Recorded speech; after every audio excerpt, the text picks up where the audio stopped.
Se alguém quiser fazer alguma pergunta em português para a doutora Cristine, a gente pode... Aqui, o tradutor simultâneo. Eu também posso, a Carla também, a gente pode ajudar. Então, quem gostaria de fazer pergunta? Ali, por favor.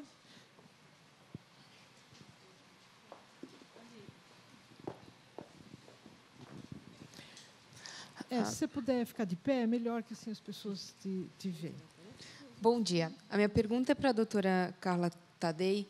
Eu queria saber se já há dados na literatura mostrando que a suplementação de probióticos para a mãe poderia minimizar os danos causados pelo parto cesárea no bebê.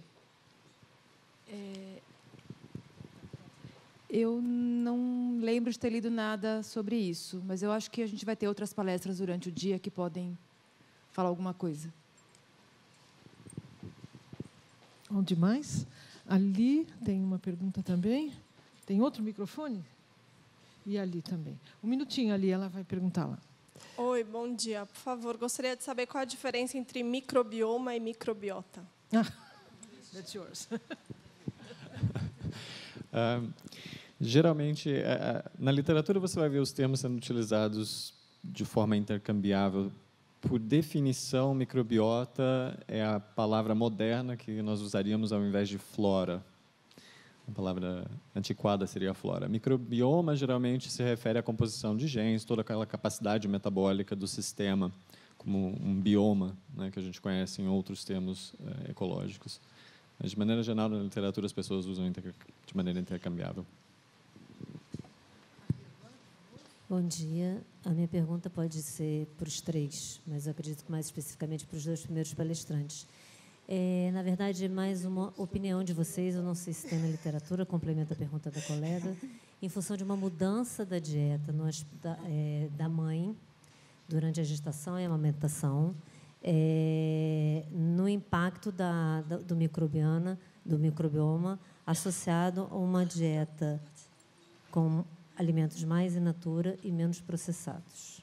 Como é que vocês visualizam algo nesse sentido, sem pensar na suplementação, pensar na mudança dietética do plano?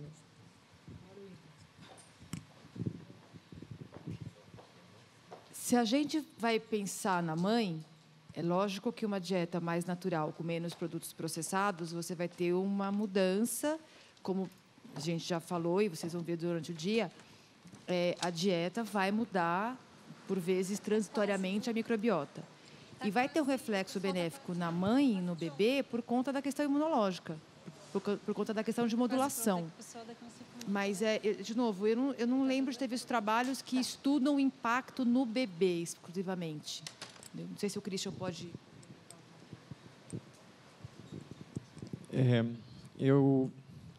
Eu também não lembro de ter visto na literatura de maneira tão específica, acho que não tenha gente estudando. Eu acho que é válido lembrar que existem várias outras mudanças que são, né, fisiológicas, que estão influenciando o microbioma da mãe e, eventualmente, né, o bebê, que não estão necessariamente ligadas à dieta. Eu acho que a dieta anterior que a mãe tinha talvez seja um fator muito mais forte de modulação do microbioma dela do que aquela dieta que ela está mudando durante aqueles meses. Então, o que ela já está trazendo talvez seja muito mais importante e vai ter uma influência, né, no caso, grande na gestação e no bebê. Eu acho que essa parte a gente tem que considerar um pouquinho mais, e eu também não sei de dados na literatura que estão levando isso em consideração ainda. Tem duas perguntas ali, né? E depois a pessoa do lado. Bom dia. Primeiramente, agradecer aos três aí pelas excelentes apresentações. Eu gostaria de fazer uma pergunta para o Dr. Christian. Com relação ao transplante fecal, quais são os critérios que são adotados para definir qual é essas fezes saudáveis, para que você possa tratar aí a questão do Clostridium difficile. E a minha pergunta é o seguinte, pensando que também as populações ao redor do mundo têm microbiotas diferentes, o que seria considerado saudável para aquele indivíduo naquela região? Eu vou começar com a segunda pergunta. A gente não sabe.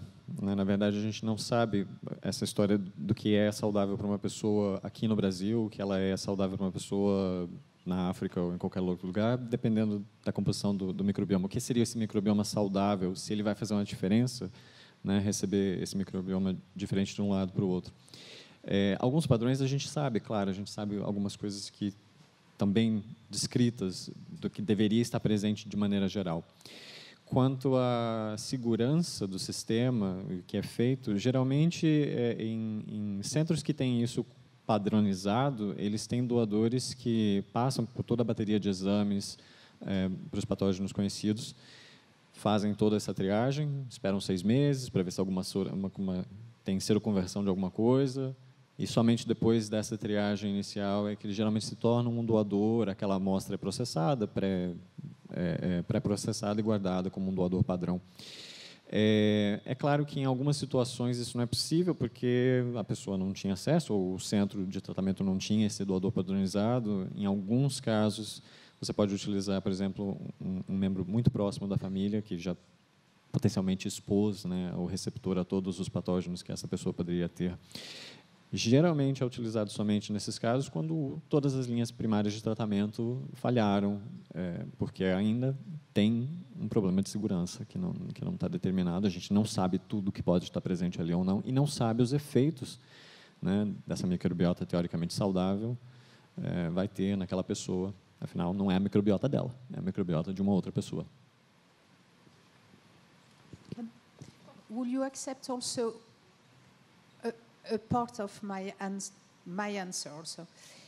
Of course, in case of Clostridium difficile, what is healthy transplantation is a transplantation without the Clostridium difficile, I would say. That, in that case, is very easy. And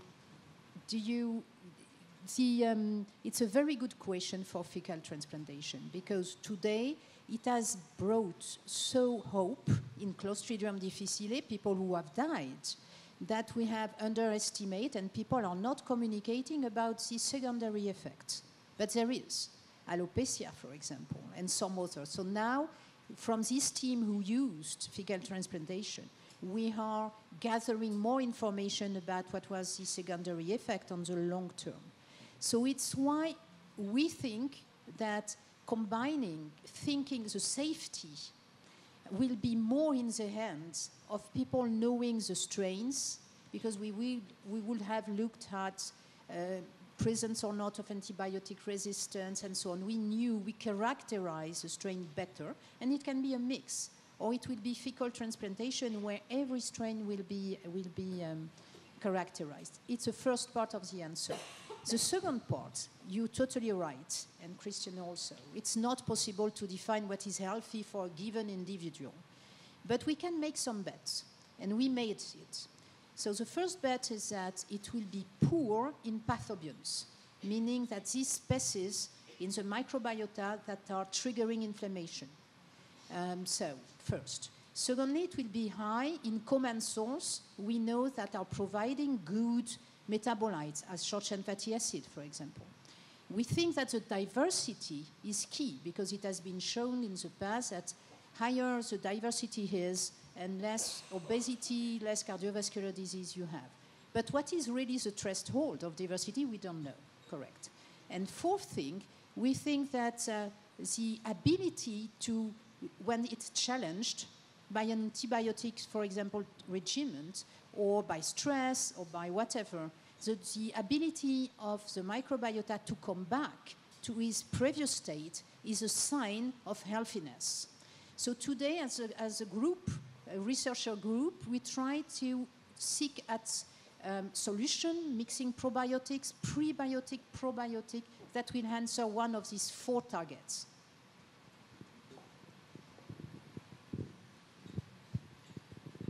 Okay, very good. Agora nós temos uma pergunta lá no fundo.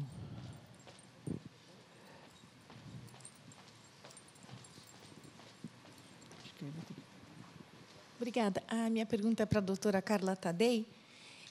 Se a gente partir do princípio que a microbiota do recém-nascido, ou depois dos 1000 dias, eu não sei, enfim, amamentado, mais positiva do que da criança que toma fórmula, ou dependendo do parto, como que você vê a suplementação de probiótico para recém-nascido? Se você acha que isso vale a pena, ou a sua opinião?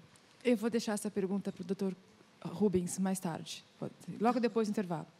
Ok. Pode ser? Pode. Obrigada. Ali tem mais uma pergunta. Oi, tem que...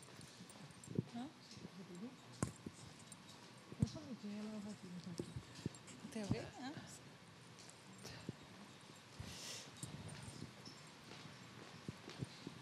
Obrigada, bom dia, obrigada a todos os palestrantes. A minha pergunta é para a doutora Cristine, a respeito se há algum probiótico, já que é a sua especialidade, que promova um melhor impacto na produção de ácidos graxos de cadeia curta, que a gente sabe que são importantes para a saúde do intestino grosso também. Is your question, do we have some probiotics?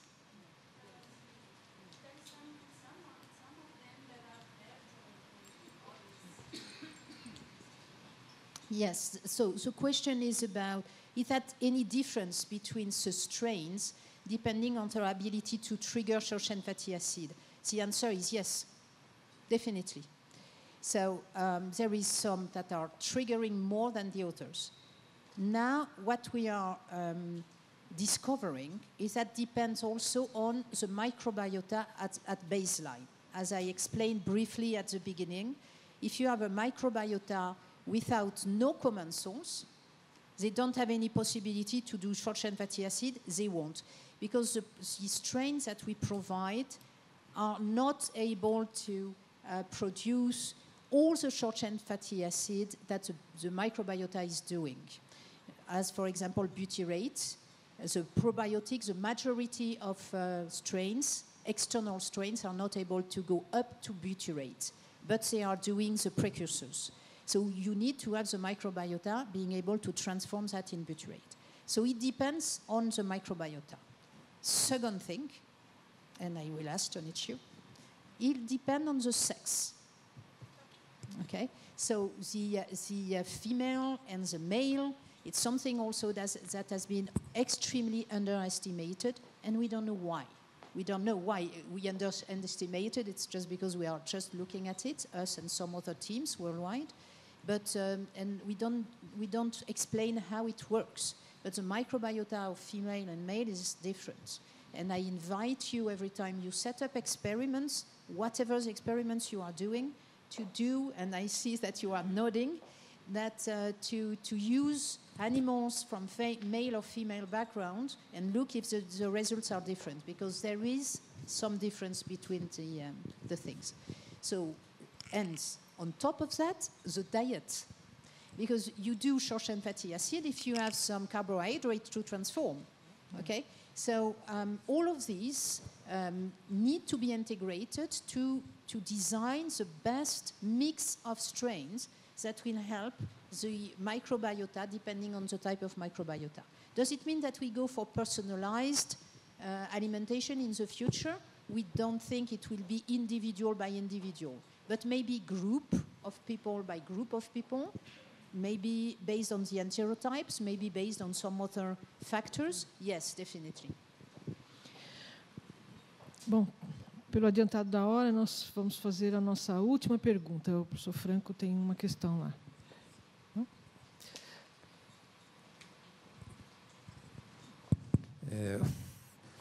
Eu estou muito assim, ansioso em saber a solução.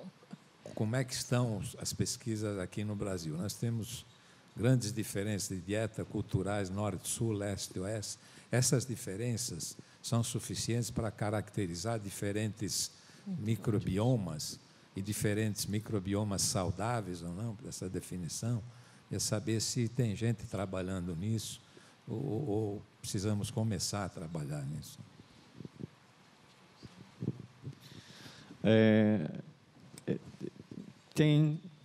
Temos pesquisadores, alguns grupos estão um pouquinho mais adiantados que outros. A gente tem alguns grupos aqui em São Paulo que estão fazendo estudos maiores, de caracterização de populações maiores, estão mostrando que existem algumas similaridades com padrões que já foram vistos na literatura e algumas coisas que são diferentes.